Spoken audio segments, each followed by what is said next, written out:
dushake kandi wabona abantu abagore bakurukiye kutumara iyo ni umugambi ndango bakoze association kuko ndamufite mukuru wanjye nawe uko nawe karahunga akarabangira amaguru ingata mugani wabavuga ka umugore karamuhiga ngo amufungishe bikomeye none ga natwe ebana ndugu yangu twebwe tugiye gushaka ndore musirimu umugore yaraye muhitanye none natwe ntagushaka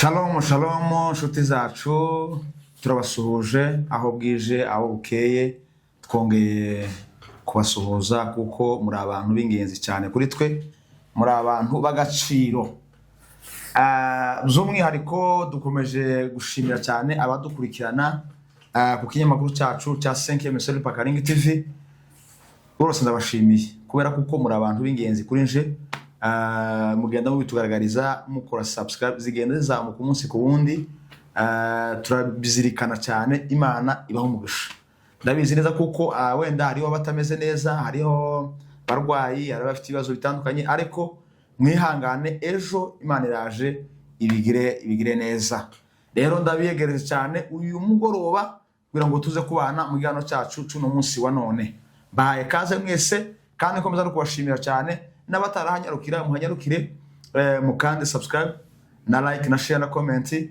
mugende mukurikirana ibiganiro zacu za buri munsi rero bavandimwe uyu munsi turagira ngo tuganire ku turibanda cyane muzi ko twebwe cyane tugenda tuganira hejuru y'ingo ejo ari umuntu nabonye wandika comment aravuga ngo tugende duhindure sije ndi twohindura kubera kuko ico tuhadukora ntabwo kiratungana ubundi umurimo watangije utarawusoza tugomba kuwutanzira kandi mu bigaragara hari ibintu bimeze nabi rero uyu mugoroba turaza kuganira turi kumwe n'umutumirwa wacu muhamubona hano imbere ya kamera no kuvuga ngo turaganira nawe duhana inama n'umupapa araza kubibwira tugiye kumuha ijambo kugira ngo atangire yibwira n'inshuti zacu badukurikirana bose tubahaye kaze kandi Umwami Yesu akomeze abagire neza uyu munsi turaza kwibanda cyane hejuru y'ingo zacu kubera ibibazo bihari n'ibintu muri kugenda mwumva bigenda bicicikana ku mbuga koranyambaga byose turaza kubigenda tubigeraho kuko kenshi tugenda twebwe dutanga impanuro kandi turabizi neza kuko ibintu bigomba kugenda neza gusa turabishimiye Imana ibamugisha rero reka twakire umutumirwa wacu karibu mwene data kugira ngo ubashe kwibwira abadukurikirana kazi murakoze cyane natwe twishimiye kwisanga muri ino studio za Karingi TV turaza ngo mwegere n'Imana ibaheze umugisha 5e Meseri Pakaringi TV 5e Meseri Pakaringi TV yego amazina nitwa Fred Nzoba umukwakuzi mu rugo ruguru n'ahantu bita mu Gahwera ariko hano ntuye muri Kenya ahantu hitwa Mwiki ndi umupapa ndubatse mfite umudamu umwe n'umwana umwe murakoze cyane kandi turishimye cyane kwisanga hano hantu arakoze cyane umuvandimwe kwibwira abadukurikirana inshuti zacu uyu umutumirwa twabazaniye umuvandimwe duhora dukorana uyu munsi ni nkaho yafatiriwe atabashe kuboneka ariko uyu munsi turi kumwe n'umutumirwa kandi nawe ari cano yiwe dukeneye ko tuza kumuzamura twese twama tujanirana muraza kwibona mu kanya kandi muyikandeho buri wese nayibona imugezeho amukore subscribe kabisa kugira ngo nawe akomeze azamuke rero umuvandimwe tutayinjira mu kiganiro cyacu kugira ngo abantu bamenye uriwe kubera ko kino kiganiro kiraja kuri channel zombi niya kirajaho rero reka ibwira abantu uriwe Kalisa ni muntu ki Kalisa arakijijwe Kalisa akora umurimo Kalisa benu ibwa nko bibwira abantu naho wavukiye n'umurira wawe kugira ngo abantu bakumenye kubera ko abantu bakubona ariko wenda batakuzi neza murakoze cyane kuko umuvandimwe bivuze nyine kwibwirana ni byiza kandi no muco wacu wa Kinyamurenge kandi nivyo bituranga Jewe nkunze kwitwa Kalisa ariko amazina nyayo ni Fred Nzobaho, ni nari kubitamburisha. Yego. Ni ukuvuga ngo umuraranda umusinzira mu nzu y'abakubana, mu rugo twari dutuye ahantu bita mu Gahwera. Jewe ndi umupapa kuko nabivuze, ndubatse mfite umudamu umwe n'umwana umwe kandi ndakijijwe, kandi twemera Yesu nk'umwami n'umukiza w'ubugingo bwacu. Murakoze cyane. Asante sana, urakoze cyane muvandimwe kwibwira badukurikirana, kubera ko ejo n'ejo bundi bazogenda bakubona ku kinyamakuru cyawe, bagenda bakurikirana kabisa. Rero turabigereje kandi tubaye kaze mu biganiro byacu tugiye kuganira. Uyu ni umutumirwa wacu, turagenda dukora kuri pointi zimwe na zimwe zigiye zitandukana. Rero uyu mugoroba turagira ngo tuganire hejuru y'ingo zacu. Tugiye kuganira kuri pointi ya mbere ivuga hejuru y'ingo. Ni ukuvuga ngo kubera ko tubiganiraho nuko natwe twubatse kandi dufite ingo. Iyo tubivuga ni ukugira ngo tugende duhana dutanga umuco, kandi kugira ngo tugende dusigasira imiryango yacu. Bavandimwe, ko murabona ibintu biri hano hanze, uburyo ibintu bimeze hano hanze, hari ibintu biteye ubwoba abantu batabasha kumvisa amatwi yabo. Ni ukuvuga ngo ingo zacu, ubundi Bibiliya ivuga ngo urugo rwiza rutangwa n'Imana. Rero iyo umupapa n'umumama n'umudamu babana mu rugo, baba mu nzu yabo, ni ukuvuga ngo hari ibintu nk'abingahe biba bisabwa kuri bo. Ikintu cya mbere, bagomba kubahana. Icya kabiri, bagomba gukundana. Icya gatatu, bagomba kuba abantu bakijijwe bemera Imana. Rero ibyo bintu mutabifite, ni uko ingo zacu ziri kumarembera, ingo zacu ko zirasenyuka umunsi ku wundi. Rero reka umutumirwa wacu tumuhe ijambo, abe nk'atange impanuro uburyo nawe habibona hano hanze ukuntu bimeze, ukuntu ingo zihazisenyuka, ukuntu ingo zidahagaze neza, ukuntu ingo zitameze neza mu maso y'abantu. Rero nk'uhatanga impanuro ku ngo zacu, ukuntu wabibona nawe. Muvandimwe arakoze cyane. Twebwe icyo twavuga cyane ku bijanye n'ingo, n'ubundi bazabanga urugo rwiza rutangwa n'Imana. Kandi birababaje cyane kubona ibintu biri mu gukoreka hanze, ntabwo bishimishije cyane. Kandi buriya hari ibintu bimwe biza bikorwa bitabereye abakristo.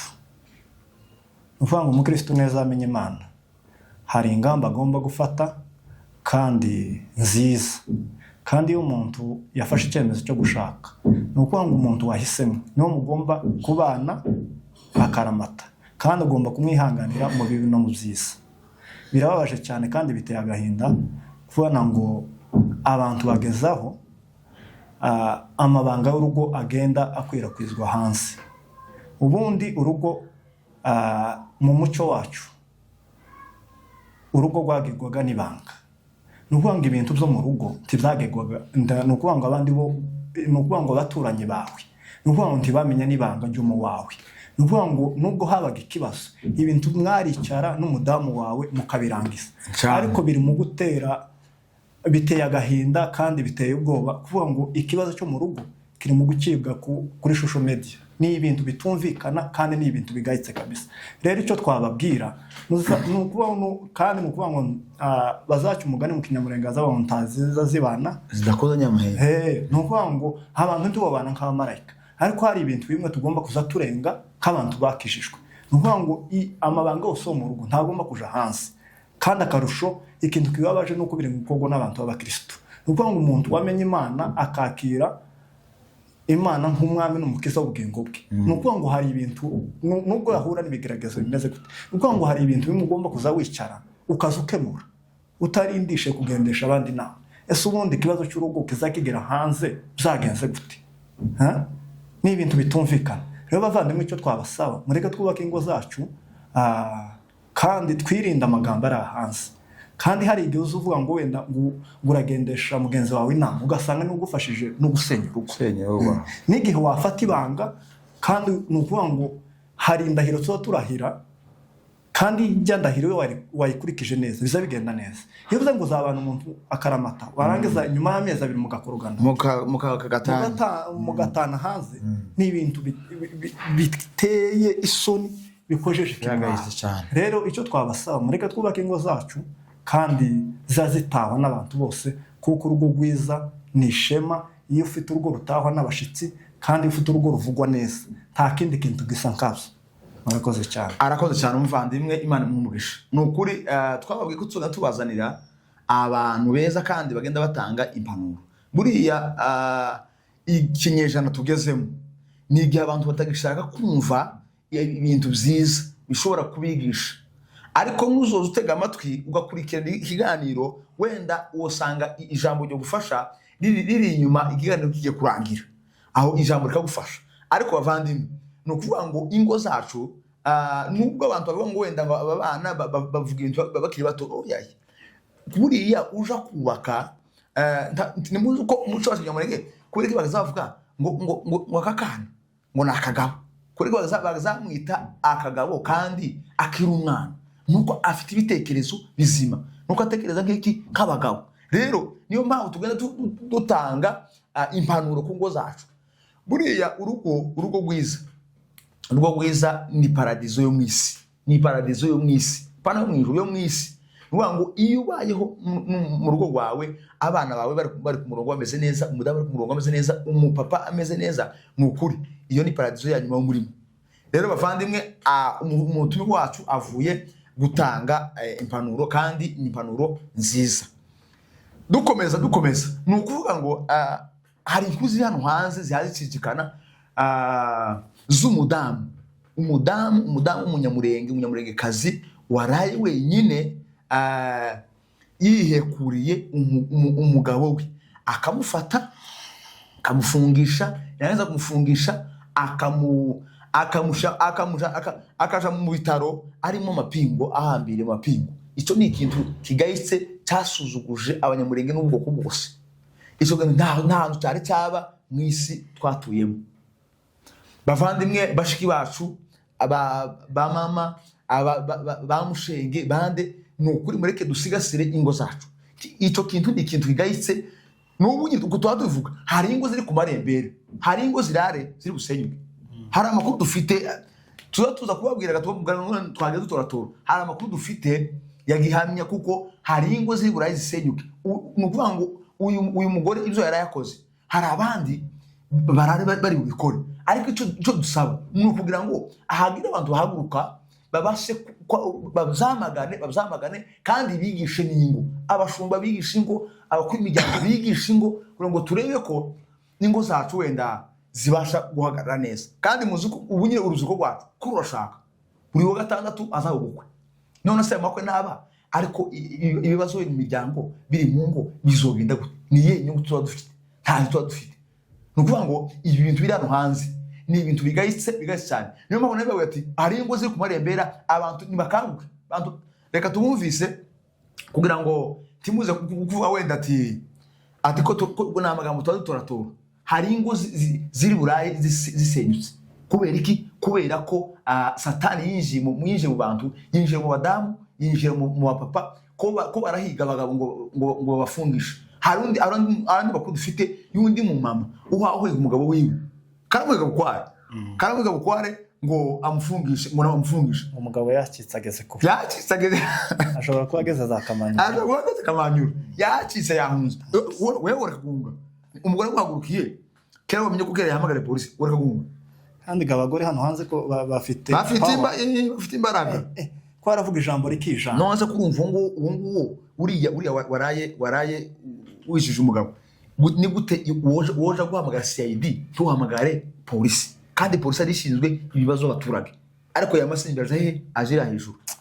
Muvandimwe, biteye agahinda. Nukuri ko Imana ahantu tugeze, Imana niyo yonyine yadutabara cyane. Turi mu kubona ko iba ari bya bihe bya nyuma bazavuga muri Bibiliya. Bimwe Paulo yavuze ngo hazaza ibihe by'imperuka, kandi bamwe bazava mu byizerwa cyane, ko biragenda bigaragara kabisa. Rero bavandimwe, reka tumvise kugira ngo muze kwimvira mwenyine, kuko hari ingo ziri ku marembere. Niyo twe tuhadushishikariza abapastori, abakuru b'imiryango, abantu bose bafite uwo umwete wo kugira ngo turebe ko ingo zacu zidasenyuka. Naho niturangara gutyo ejo muzumva ko hari undi wafunzwe afungishwe n'umugore, muzumva ko undi wafunzwe afungishijwe cyangwa umugabo n'afungishije umugore, kuko byose birashika. Ariko nitubihagurukira abantu bagasenga no pepo rikavaho, abantu amaseminari ahabe amaseminari kugira ngo turebe uko ingo zacu sigasira. Duteka tubategereje kugira ngo mwase kumva uko ibi ni ibintu tugenda dushaka amakuru, tukamenya amakuru uko ibintu bimeze, kugira ngo wenda namwe bibatere umwete wo gusengera ingo, cyangwa bibatere umwete wo kugira uko mwotanga impanuro ku ngo zacu aho zigeze. Dufite ubuzima bwinshi ariko nta rutameze neza. Mutegere dushake kandi wabona abantu abagore bakurukiye kutumara. Iyo ni umugambi ndango bakoze association, kuko ndamufite mukuru wanjye nawe uko nawe karahunga akarabangira amaguru ingata mugani wabavuga ka umugore karamuhiga ngo amufungishe bikomeye. None ga natwe ndugu yangu twebwe tugiye gushaka ndure musirimu umugore yaraye muhitanye, none natwe ntagushaka abagore babaye za kanjoye. Muriyumviye bavandimwe bakanzu kuravuga kanzu kandi ndagoye kugira muriyumviye. Kino ni ikintu gituma n'uruzigo rwacu ahubwo rudashaka. Urabivuga hiki ibi bintu birabaje kabisa kandi biteye ubwoba. Kuvuga ngo umudamu w'umunyamurenge ngo karica umugabo, no kuvuga ngo ndi wo hirya none uzagenda gute? Ni ibintu bikomeye kabisa. Iri ni ipepo rikomeye abantu bagomba guhaguruka bakagwanya, dukoresha amasengesho, tugakoresha imbaraga zose dufite, kandi tukinginga Imana ikadukura kino kintu. No kuvuga ngo ibi bintu zaraye bibaye byari isomo no ku bandi badamu banabitekereza cyane gufungisha abagabo babo bakabirekera. Kuko ni ibintu bitoroshe kabisa. Twebwe abadamu mwahamuye abagabo ntibajya basinzira kubera iki? Kubera abadamu kuracaka umudamu kamutega moto ibintu uzakomeye. No uragira gute? Uzakomeye kabisa usibye gusa Imana yo turengera. Bavandimwe icyo twababwiye aho n'ubuzuko bwacu mwamushaka gushaka nimushake, ntimugire ubwoba, timugire ubwoba kubera kuko Imana nizitanga urugo rwiza. Bibiliya izivuga ngo Bibiliya tugenda ariko twebwe twibanda cyane ijambo ry'Imana. Bibiliya izivuga ngo urugo n'amatungo ubihabwa n'ababyeyi, ariko umugore mwiza umuhabwa n'Uwiteka. Rero ruzigo rwacu ntimugire ubwoba, ntimutinye nimushake ariko musengere ingo zanyu mugiye kubaka, ingo zanyu mugiye kujamo. Dusengere ingo zacu cyane. Ni ukuvuga ngo hari ingo ziraye ahantu atameze neza. Rero niyo mpamvu twebwe tuza tubashishikariza kugira ngo abantu bahaguruke batabarize abandi, kugira ngo barebe ko turamira abantu ingo zitameze neza hano hanze. Nubwo wewe ubwawe rumeze neza, ariko hariho abandi ahabwa mundi buca cyane. Kuri ari abagore bafite za sinema makosa baziraranye mu nzu, abandi umugabo nagira guke ari amakata cyangwa afite nimero ya CID, umugabo nagira guke ndampamagara CID izi mutora. Nukuri biteye ubwoba kandi ni ibintu nyine nubwo abantu babivuga ariko nyine tuba tubabaye cyane, ko ni ibihe turimo bigoye by'intambara, impfu za buri munsi cyane kabisa. Ariko n'abantu turi kumwe hano nabo bakihekura abantu bafite, ni ikintu kigoye abantu batabona uko bakivuga gusa. Sivyo gusa Imana yonyine ni ifite ijambo rya nyuma kuri byo kabisa, kuko twebwe abana n'abantu byaduteye ubwoba pe, twabaye ibikange twikanze aho yihekura wenyine. Kuko ni ukuvuga ngo ahuye n'undi muntu ebona nose wewe wogira uruhare mu kwica umugabo wawe undi we zagenda gute? Zogenda gute? Ahubwo uwo muntu no kumuhungira kure kabisa, kure twinjiriwe kure no kumuhungira kure, no kumuhungira kure kuko ibintu ndivyoroshe kabisa. Niyo mpamvu twebwe, niyo mpamvu kenshi tugenda tuvuga hejuru yuko kugira ngo turebe ko ingo zacu tuzisigasira, turebe ko ingo zacu abantu bibuza habe n'amaseminari. Ubundi amaseminari yarashize. Amaseminari yagombye kubaho ku badamu batareneza imyaka 5 bubatse. Ayo maseminari akaba yigisha izo ngo kugira ngo ingo zigirote zubake zibeho neza. Naho se nitubireka gucya toma tukabirebera ukumva ngo urugo kawe rwasenyutse, ukumva ngo urugo umoja rwasenyutse, ukumva kasarane ngo bizagenze gucya. Nuvuga ngo nta mbuto tuhatubiba, nta mbuto tuhatwera, kandi twitwa ko turi mu makanisa ntazo. N'abana bacu bavuga baturebera ibyo baba babye baba bakora. Nuvuga ngo ikizazi cyacu giteye ubwo rero bavandimwe, nukuri dukomeza no gutanga pole ku muryango w'umuvandimwe musirimu waraye udukuwemo. Turabizi kuko abantu baraba benshi, abantu bagiye barababaye cyane kubera ko n'urupfu rwari rutunguranye, urupfu rutari rumeze abantu batari biteguye ko rugomba kubaho. Ariko kubera ko Imana iburiya niba ifite umugambi ku muntu, nta kundi abantu babigira. Gusa dutanga pole umuryango wakomeze bihangane. Umuvandimwe wagiye niho heza, kubera kuko urashobora kuba uri mu rugo ariko usa n'umuntu uri muri prison. Ushobora kuba mu rugo usa n'umuntu kera wapfuye bakuyeho.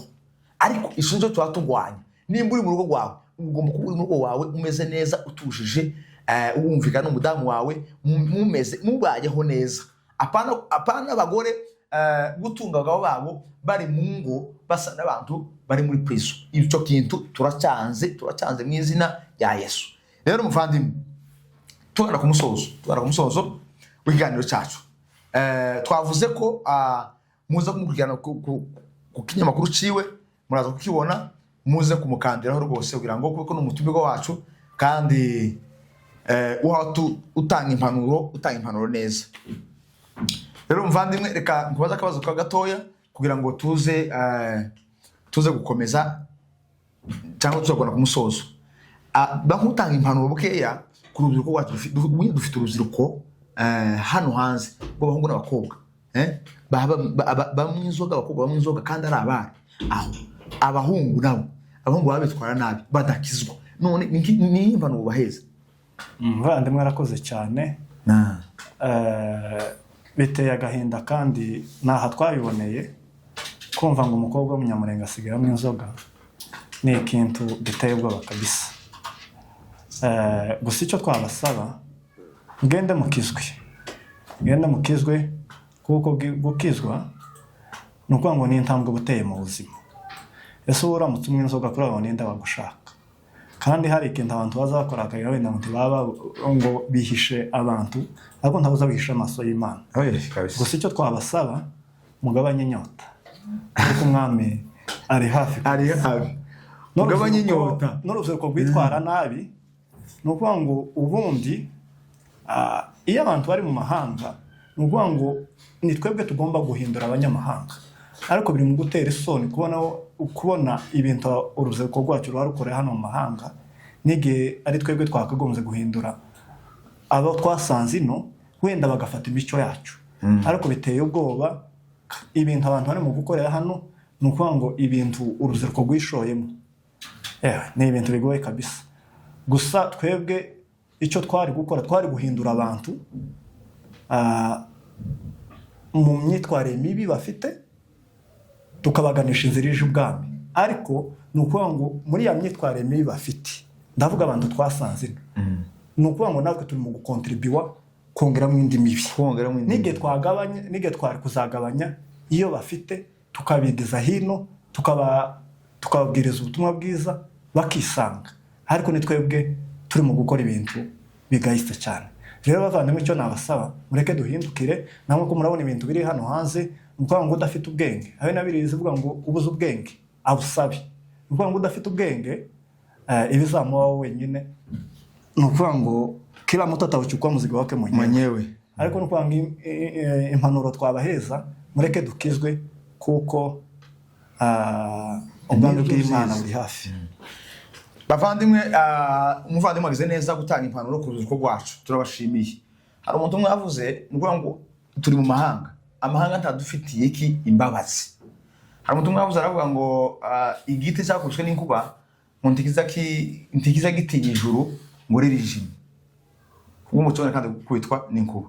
Natwe turi hano bavandimwe, mureke duhindura amahanga. duhindure abo duturanye, ahubwo ngo baduhindure, tidufate imico yabo, ahubwo dufate imico yabo, ahubwo bafate imico yacu, tidute umuco wacu, umuco wacu. Icyo nicyo tugomba kwibandaho cyane. Rero turabashimiye cyane, dukomeza no gutanga pole cyane ku bwoko bwacu, ibibazo biri kuri haruguru, Imana ikomeze ibihanganishe, kandi turabizi kuko twizeye ko hari umunsi umwe ari gitondo kimwe tuzozamura ibendera ry'ishimwe kuco Imana izuba yakoze. Rero bavandimwe, abadukurikirana kuri 5 Miseri Pakarangi TV, tubahaye kaza cyane, mukomeze mudukurikirane kandi mwisanga, tunabashimira kuko turabakunda cyane, turabakunda muri abantu b'ingenzi baduteza imbere. Rero turabashimiye cyane, Imana ikomeze ibaho umugisha, kandi uyu mwaka uzobabere mwiza. Eka buri wese afate ingamba yiwe, buri wese azoza yumve iciwe kugira ngo abashe kukirekebisha. Murakoze cyane, Imana ibaho umugisha.